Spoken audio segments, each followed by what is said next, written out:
Welcome back, everyone, to Citywide Blackout. I'm going to keep doing this all night long because it's too much fun. Blackout. I love this. Long ago, on the dark shores of Lake something or other. WEMF, Crystal Lake. No, we're not going there. You know what happens? Uh-oh. What happens? Half of us die at least. All right. And one of them's going to be me, probably. All right, we're playing the odds. One of us. I don't like this. Long ago, a child I get died to be in the waters of protagonist. crystal. I'm the lone. Oh, sorry, I didn't mean to interrupt the monologue. No, go for it. I was going to say I'm the lone survivor. But There that's you all. go. That's all. Okay, let's turn this off. This is too much fun. We get some serious journalism to do here, guys. Some serious broadcast journalism to accomplish today. Let's hunker down. And we have failed miserably up until this point. So hopefully we can Redeem. turn this around, redeem ourselves. We are now joined by author Heidi Martin. She is an author of kids books and more adult fare, and she and I are actually kind of sort of neighbors because I'm originally from Hanover on the South Shore, and she's a Marshfield cat. Yes, I live in Marshfield, so That's we're right. pretty close by. Yeah, that's right. Yeah. Unless we're the high school rivals, in which case you're fine here. But I'm not too sure if that was the case. Yeah, I didn't actually go to high school there, so Okay, I then can't you're- really help you there. Yeah, Sorry. you didn't miss much. But Heidi, welcome to the show. It's awesome to have you here. Thank you. It's great to be here. Thanks for having me. All right. So I actually want to ask you as to what first got you into the world of writing, because I know that this has not been your lifelong vocation. You're a teacher by trade, and still are, I believe. Yep, that's correct. Yep. What made you say, I'm gonna go and write a book now? Just something totally different. Actually, it's funny. When I was in high school, my mom used to always joke with me because she would say, you could just BS your way through any essay question ever. She always used to laugh because I wouldn't study and then I would get an A on the essay, and she always used to joke with me that I could just do that for anything. And so I think, I just always kind of enjoyed it. And one of the things I did as a kid was every Christmas Eve, I used to write, 'Twas the Night Before Christmas. I used to copy it down every single Christmas Eve just because I was just dying for Santa Claus to come. Aww. So I would just wait and wait.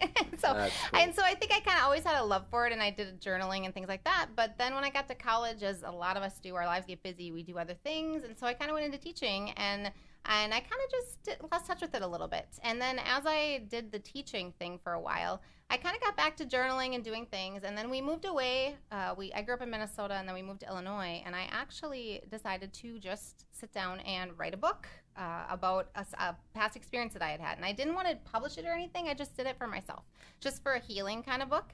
And so I did that, and I really enjoyed it. But then I had kids, and then I got busy working, and so then I kind of fell by the wayside again. And then I did a little bit more of just journaling and things like that. And then I actually moved out here. And this is pretty far away from all our family and friends. We don't have any relatives or anything here. And so after we moved here, then I ended up going to a soul circle in a yoga studio in Quincy. I didn't even know what that was. Oh, and cool. I just went to it without knowing anything.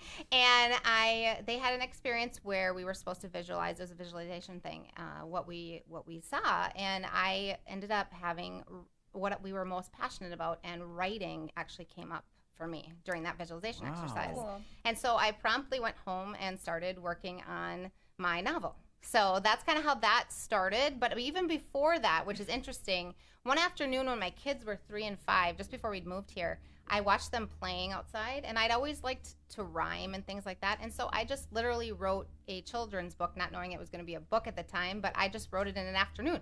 Very cool. So it Very was cool. just, That's yeah. very good. Oh man.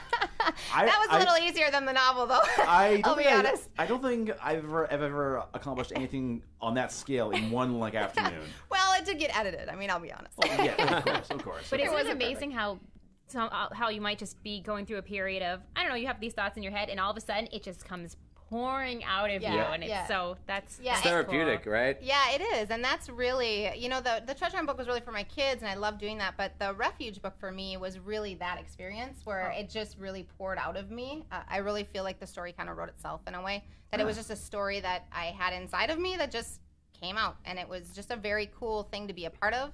But it took 6.5 years to write. Wow. So because I was working full time, I had 2 kids, and my kids were small, and so it kind of took time. But it was cool. It wasn't an afternoon project quite like the other yeah. ones.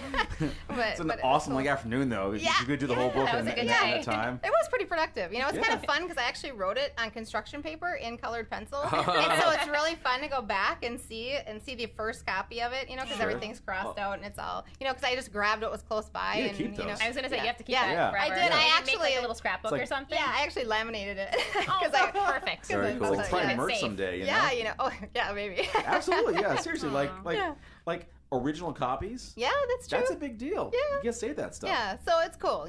So anyway, that's kind of how it got started, I guess. Nice. Yeah. All right.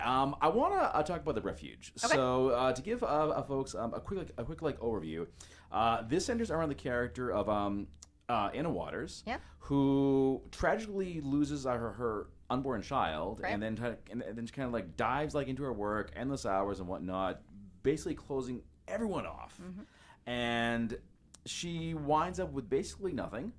And she when she's kind of like hits that wall, hits that pit, a dream takes her on a journey. And I will stop there because I don't want to give any more else away because this is a pretty cool story. But I'm curious as to what led you to pick this kind of character and have her go down this kind of path. I really, when we moved out here away from all of our family and friends, that was something that was part of my own journey to really figuring out who I was as a person. And it actually, and ironically, became the time when I started to become a writer, which was something different from what I had done before. And so it was really part of that process for me. And so when I was writing this book, I wanted to have a character that kind of went through difficult things, because we all have difficult things that we go through in our lives. Sure. And it's through those things where we learn life lessons, but we can also kind of reflect on, is this really the path that I want to be going down? Is this really where I want to be in my life? And maybe it is, great if it is, but if it isn't, maybe there's some things that I really want to try to do different, because we have this life to live however, and we really want to try to create for ourselves the person that we want to be. And so when she had kind of fallen down this path, I really wanted her to be able to decide, is this a path that I want to continue on, or do I want to go down a different path? And so it's just kind of about that process of doing that, and her really discovering the person that she wants to be. And and those lessons that we learn that are often so difficult, but they teach us so much about who we are as a person, and just connecting with herself and ourselves in general, and just kind of becoming our own creation. One of the things I like to think about with my books is I like to try to create, connect, and inspire. And I think that's a beautiful thing for everyone's life too, to create that life that you want, create that person, but then also through that connection with yourself, but also through other people, because the book also is about her connecting with herself, but with other people as well. And it's the people that you meet and how that interaction can really change you as a person.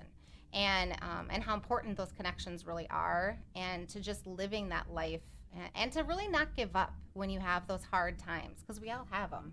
And so it's really kind of about that. But I guess that's kind of how it got started. From when I came out here and kind of my own experiences, I wanted to create that type of a character. Okay, cool. So talking about the hard times, I'm curious as to how Anna copes with other hard times. And I don't mean just like the big ones. I mean like the smaller ones too. What's your response to this, and how does this kind of echo yours? Well, she kind of changes, obviously, throughout the book. Sure. One of the first things, obviously she's a workaholic at the beginning. That's kind of it's kind of her way of hiding almost, and kind of her way of doing that. And so she kind of gradually learns to take that alone time, especially, meditating is actually part of the book too, that she kind of learns some of that. And she actually goes, remember I was telling you that I'd gone to a circling group? Well, she actually does that in the book. Oh, cool. And so it kind of explores that with her, where she kind of gets some time to do that. And then it's through some of the friendships that she makes, and who she meets. She meets this little girl named Lucita.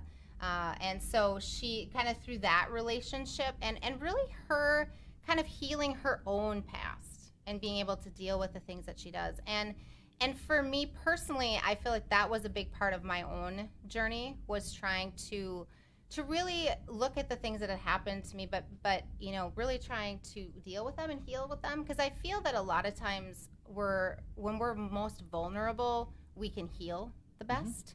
And sometimes it's hard to be vulnerable, but it's also through connecting and meeting people who you connect with that you can kind of share your life with, that you can kind of learn and grow from as well. Yeah. Wow. Not to be so serious. No. That was the first vibe I got when I was like reading about like what the Refuge is like all about. I thought, wow. Yeah. And it's just kids' books too. Yeah. And all right, you know what? This is one thing I'm curious about is, does the kids' book and this book have any kind of like bridge up between these two? Because I mean, usually I find you either write for one or the other. It's rare to find someone who like does both. Yeah. Well, and it's funny because the treasure hunt book, like I said, I kind of wrote it for my kids and stuff, but it's kind of about discovering and like going out there and learning in life and being out there and going on a treasure hunt and seeing what you find, and that life is an adventure, kind of thing. And so I guess it is kind of similar in a way. This one's a lot, of course, on a older level. Don't let your kids read this, please. People at home, do not let your kids read this one, all right? Buy both books. Don't leave the Refuge out for the kids to read. But the Refuge is also about, life is an adventure and life's a journey, because I really feel like we are all on our journey, and it's about accepting people where they are on their journey too, because everyone's in their own place and everybody's wherever they're supposed to be and working through their own stuff. And so really it's about acceptance, and that's another key thing in this book is there's a lot of different ways that she does that, but just trying to learn to accept yourself but also accept other people. And so I guess it's kind of a bridge. Yeah. Nice, yeah. So the Refuge took 6 years. 6.5, yeah. So my question is now, when you started the book and when you finished it, so a lot can happen in between 6.5 years. Mm-hmm. I mean, certainly in my life, I know it definitely has. So did you find that the message changed, or was it already from start to finish up in your noggin and you just needed to get it on paper? A lot of people will say, some authors, do outlines and everybody kind of does their own thing. And for me, we had just moved here when I started writing this. Mm-hmm. And we lived in Quincy first. Okay. And then, we lived there for about 18 months, and then we moved down to Marshfield. And so we had, those changes, and my kids, of course, were growing up. But one of the things that's interesting is this book, I didn't really know exactly how this book was going to go. I never outlined it. I never did any of that. What I did first was I looked at pictures from magazines and saw whatever kind of grabbed my attention. Cool. Yeah. And then I just started writing. Oh, cool. And that's, so it was interesting. And it's funny because when the first copy was done, this is of course, rough draft. Sure. But it was 160,000 words. Holy. Wow. Okay, that's really, really long. Sure. Okay. Let's put that into reference. Right. Yeah. Okay. What are we looking at the final product? This final product is probably about 103,000. Okay. Wow. So there's a lot to be trimmed. A lot out. Yes, I did.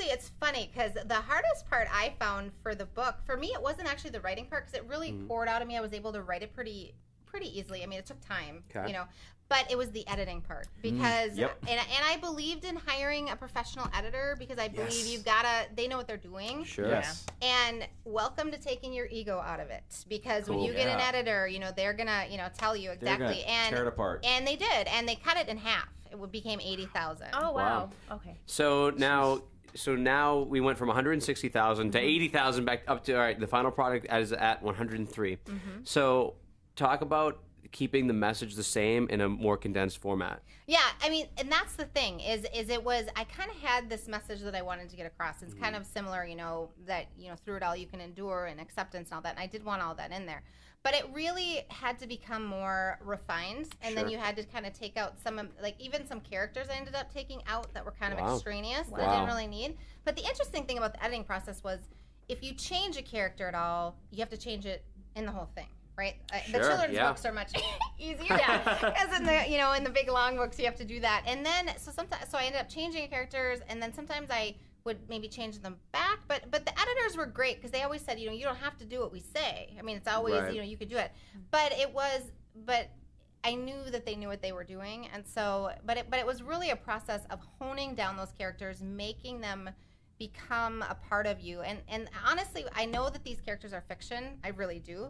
But they feel real to me in a way. Yeah. You know? Yeah. It's funny because part of You this made takes... them, so of course. Yeah, they're real in you. Yeah, and in Massachusetts, part of the book starts in Massachusetts, and then it goes down to South Carolina. But so it's funny, when I went down to South Carolina a couple years ago again, I wanted to go have dinner with my characters, but I couldn't because they're not really real. But I'm saying, but okay. you just, you know, a lot of times characters represent archetypes in real life Sure. of different parts of personalities. Yeah, so that's probably maybe where you'd be able to relate to them at. Anyways, for sure. For sure, and Anna is definitely, you know, I mean, there's definitely fiction in here. She's not completely me at all, but there are certainly parts of her that, you know, are you or me as the author. You know? Absolutely. And you're right. I mean, and it's fun to create them. I mean, I love doing that. That's actually one of my favorite things to do as a writer is to create these characters because you're really kind of creating them out of nothing, and it's just kind of fun to do that. I don't know. Maybe I'm crazy. No. Definitely. But that's cool. If I was a writer, I know that I would definitely enjoy that as well because it's your imagination can kind of run wild a little. So you know, you can build a person in your head and I don't know, work out how they're going to be. I would bet, and I don't know what they're going to represent in the story and how you can express that. Yeah, and the cool thing is sometimes they do things you don't expect. Sure. Which is weird, but it's true. Yeah. But it makes sense. Yeah. 'Cause your imagination you're not predictable. You don't know. It's like when you have dreams and you're going, whoa, I have no control over that, but you dreamt it. It's like that's what you created. And it's like what did this person do? I can't believe the story turned this way. But that's what you... Yeah, but it's kind of cool to witness that, though. Like, when the story kind of goes, whoop, and you go, oh, wow. Okay. Yeah. I totally didn't see that coming. Okay. Wow. Without giving away the spoilers, of course, give us an example of a change in the story that you did not, like, plan for or like, even see coming.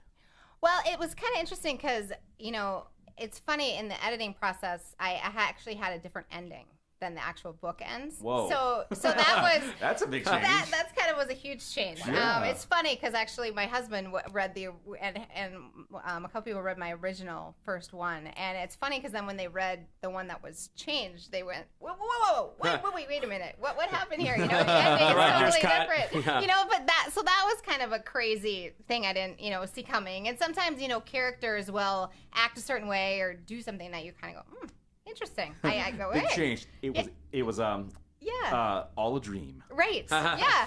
Well, and you know, and sometimes, I mean, you have to make your characters realistic too. That you know that you have to react the way that people sometimes react. I mean, you know, you're not always going to say, you're not always going to be the person that says, "Oh, that's fine, I'm good." You know, you do whatever you want. You know, sometimes we get mad. And it makes for a still story, right? Yeah, if you exactly. have it the other way. Yeah. Sure. So and you have to make them real. Yeah, or seem real. You know what I mean? Yep. So, okay. Yeah. All right. So we were talking earlier about how the characters are kind of like a part of you, Brian. I believe you raised that point. I want to talk about Clark. So he's a character that Anne meets later on in the book. Mm-hmm. What's his kind of role in this? What's his like part in the story? Well, he is really, I love his character a lot, and he was a person that I definitely wanted in the book, and he really is one of her great confidants and friends, and almost kind of a source of wisdom kind of for her. Mm-hmm. You know, he's had a lot of life experiences and a lot of different things, and so through him, she really kind of comes to realize a lot of her own value. Sure. Just through her interactions with him and how their friendship kind of develops. And he is able to kind of bring that out in her and help her see that. So for me, he was a very central character. I knew right away. It was funny because I found a picture of someone like just a random person in a magazine. And I just knew right away that was going to be my Clark person, like that I was going to base it on. And I just had a picture. I didn't even have anything about their life, but I created him from that. Right. But then I was like, okay, he's going to be a professor. He's going to do, you know, and he's going to like the outdoors. And he's going to, just based That's on. Fascinating. Yeah. Just kind of like cool. rolls out basically. Yeah. I mean, I saw it and I thought, yep, that's it. I know exactly what I'm going to do. I mean, you know, not exactly, but I mean, I kind of know what it is. That's so cool that your imagination can get to that experience point where you all you need to do is see a person and you can just fill in every blank you need to just from one image. Yeah, you know, and that's the cool thing, you know, and it's and I love doing the detail part of the writing too, but that always comes later because I always kind of have to get the way that I write is I have to get it all down first, and then I come back and then I add in all the fine-tune, the detail stuff. Yeah, the fine-tuning really. When you were young, because you said you were really good at BSing all that, and that's because you're a great writer even as a little girl. But were you writing stories? Were you making up characters and writing all kinds of? Because I know that me and my friends. I haven't published a book, but I just remember writing all these characters, and I had a stuffed animal bunny, and it was like Bella the bunny, and then there were all these people, and I had all the characters were just my friends that were like my five best girlfriends were in the story. But I mean, did you do that? Just create characters? I did. You know, I did. I created the characters like that, and then I also, it's kind of funny, but even when I used to play Barbies, you know, way back when I was young, I used to love doing that because I could create this story, and so I guess in a way I didn't write it, but it was the same kind of idea. Do you know what I'm saying? Where you're kind of using your imagination. So yeah, and then also I did enjoy writing the stories and doing things like that. Yeah, it's kind of fun to do that. Yeah, you know. There's probably major drama with those Barbie dolls too. Oh my god, all the time. Man. Yeah, they were in fights. It was all yeah. Yeah, it was like a soap opera. I didn't know what a soap opera was. No, yeah, exactly. And I didn't have a proper Ken doll, and I remember they had these G.I. Joe soldier, but they were dolls, but they were, I don't know who they were marketed for, but they were not Barbie, but they were like G.I. Joe, but I got that instead of Ken, because I was like, the Ken just doesn't cut it. Yeah, He's not rugged enough. This looks like a real man. No, you're right, because the Ken doll manly kind of looked enough. like a brother of the, looked like a girl version of Barbie. But well, anyway. And I remember when it was Barbie, the Rockers came out or whatever, and I think it was Derek or somebody, so he looked different than Ken. And I thought that was the best thing ever, because I thought, oh my gosh, he's a rocker, so and he looks edgy. different than Ken. Yeah, edgy. See, I liked edgy. So like dark. that. And he You probably need the had, like, dark hair. Russell Crowe instead of the Ryan Seacrest. Yeah, exactly. Yeah. Nope, see, it's not edgy. We like that. Did you say that you went with the treasure hunt? You were with your children? Did you were watching them play and you were inspired? Yeah. They were out in the backyard. They were doing their own treasure hunt in the back, and I thought, oh, that would be a cool story. So I just kind of jotted it down, and there you go. You know, I didn't, and then I read it to them, and they thought it was fun and cool. They were 3 and 5 at the time, so they thought that was pretty awesome. You know? Yeah. Best critics out there, I think. Yeah, exactly. Do you do any readings at schools? Or you're a teacher? Yes, I do. It's mandatory now. Yeah. I was going to say, All kids need books. Reading thing. school. Do you go on tour? Yeah, I have done some readings out at schools and different things like that, which is fun, and I've done it at some of the libraries as well. That's great. And so it's really cool, and it's fun to do it. And then I kind of encourage the kids to go on their own treasure hunts and do things like that as well. So it's really kind of a fun. Yeah, it's cool. It's so fun. nice. Yeah. So it sounds like a lot of the books are about discovery. Definitely. Yeah. Yeah, and it's funny. I never really thought about the bridge until you mentioned it. I never really thought about that. That they are. So that was a great question. Yeah, I there we never even go. thought it. Well, and the cool thing too is it's actually my kids are actually on the book cover because this was mirrored after my daughter Adeline, whose favorite color was of course pink at the time, and she had long hair. And then this is my son who used to wear orange Crocs every day of his life. And until they wore through, and then he used to, of course, wear tie-dye T-shirts. So cute. So it's Classic. kind of fun that they got to be on the cover. But That's wonderful. So speaking of the cover, so who's doing the illustrations on the books? Lisa Brennan did the illustrations for this. She's an illustrator from California, but she did a fantastic. Wow. Looks I don't know great. if you can see, but Yeah, she looks did a really amazing job. And this was a really interesting thing that I didn't know, and maybe you guys know this, but until I had done a children's book, I didn't know. As a author, I kind of thought, well, the illustrator, you just give the book to the illustrator, and they just do the pictures. But that's actually not how it works. You, as the author, tell the illustrator exactly what you want them to do, Wow. and then they put it into art form. And it's interesting because I thought, oh, really? But and I remember my publisher, actually it's Lisa Curry-Ross, who was here a few weeks ago. Oh, yeah. But anyway, I was talking to my editor, and she said, you kind of have an image of what you want. And as soon as I sat down, I realized, I do. I do know what I want this to look like. But it was funny because I never really thought about that before. But anyway, so she did a great job on the illustrations for here. And then the refuge, I knew what I wanted for that, and so what I did was I sent kind of a picture and an image, and so Sally McCarthy from Mosaic Studios is the one who did the illustrations on here, and she did a beautiful. Looks great. Yeah, beautiful. Looks Cool. like a beautiful oil painting or something. Yeah, and she did. Yeah. And she did the painting herself. So it was she did a very beautiful job, and she did pretty much exactly what I what I wanted, which was cool. It's so cool to see that happen because I am not this artistic. So it's fun to have an image. Yeah, and it's fun to have an image and then see someone be able to put it to life. Bring it to life. Yeah, but you did. You painted these images in your mind, and it's yeah. Is it interesting?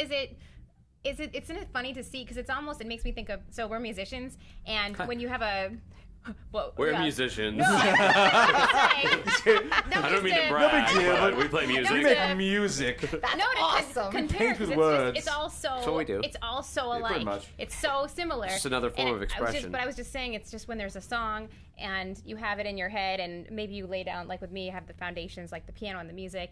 I'm piano and the vocals, and then I'm thinking of everything else that's on the horizon. And then when the song is finally completed, it's not exactly what was in my head initially, but it's a whole different thing. I'm wondering if that's the same as with the illustrations too, just to see how they came to life, especially with this one, with each page of Treasure Hunt is illustrated, but just to see what the illustrator did with your words. And so that must be cool, because it's like that was in your head, but obviously it's not. Yeah, you didn't exactly see that, so that just must be exciting. Yeah, you totally get that, because that is exactly what it's like. I mean, you kind of have an idea, but then when you see it, you go, oh my god, yeah, that's it. Wow. So seeing all the illustrations just makes me want to watch Throw Mama from the Train again. Do you remember at the end how he makes the kids book and it's pop up? We just watched that the other day. It was so funny. It ends with a children's pop up book, and it's a really nice book. It's a funny ending. Anyways. All right. Sorry to be jumping here, folks, but we do have to bring this thing to a close. Okay. But Heidi, I want to thank you for being here. Yeah,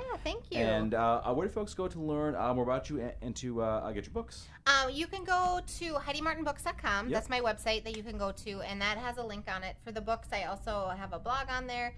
And so, there's some different events, things that I do as well. And so that's a great place for them to go. And these books are also available on Amazon and on BarnesandNoble.com as well. Okay, awesome. So. All right. And one more question, which we ask of all the writer guests: do you prefer to read in print or on like a Kindle or some kind of e-device? Do I prefer personally? Yeah. I actually prefer to read a book. Nice. I am one of the old-fashioned people. Nice. I like, and there's nothing wrong. I've read books on Kindle, and that's a great resource for people. But I personally, I don't know. There's something about the feel of the book. Having a physical book in your hand, it's like you can jump into the adventure. Yeah. And they have a smell. I mean, even since I've been reading, since I was a child, I started reading in kindergarten, first grade. I never stopped, and I just read and read and read, and I loved the smell of the books and a new fresh book, and even just the crinkling sounds that it makes, and it's just They need to make a book candle. That's what it is. They need to make a book candle. Oh my gosh, should they not? Great idea. Yeah, totally not bad. Should do that. I like that. Yeah, totally. All right. Oh my gosh, that's awesome. All right, folks. We are going to take just a quick break, and then we come back. We'll be talking to Bugsy H. He's back in the house talking about his brand new album, Genuflect. In the meantime, here is a shout out to my good buddy Rick Gottlieb, whom I ran to very randomly just the other day. This is his song, Say What You Mean, Citywide Blackout, WEMF Radio.